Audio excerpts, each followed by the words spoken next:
कुरान की बात कर रहे हैं। इसमें लिखा है कि इज्जत और जिल्लत देने वाला ऊपर वाला है, और ये बात सच है। कौन? कुरान के ऊपर एक भी शब्द बर्दाश्त नहीं किया जाएगा, एक भी घटना नहीं की जाएगी।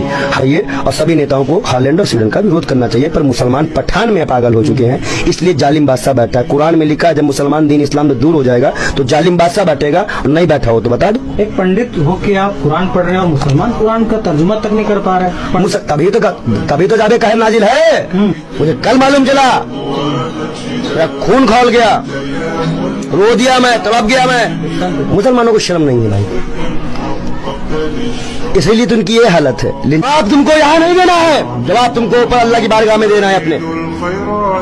जहाँ सारे नबी इकट्ठा होंगे क़यामत के उस दौर में, और देश के मुसलमानों से कह दो कि नाच गाने से बाहर निकलो, पठान से बाहर निकलो, मूवी से बाहर निकलो, और देखो तुम्हारे इस्लाम के साथ क्या क्या किया जा रहा है।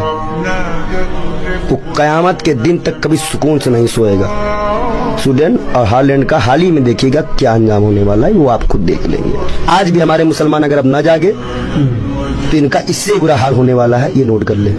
और ये इस धरती पे इनको दिखा दे कि कुरान के साथ छेड़छाड़ करने का अंजाम क्या होता है। लिख के ये बात दे कि गलती हो गई है, गलती हो गई।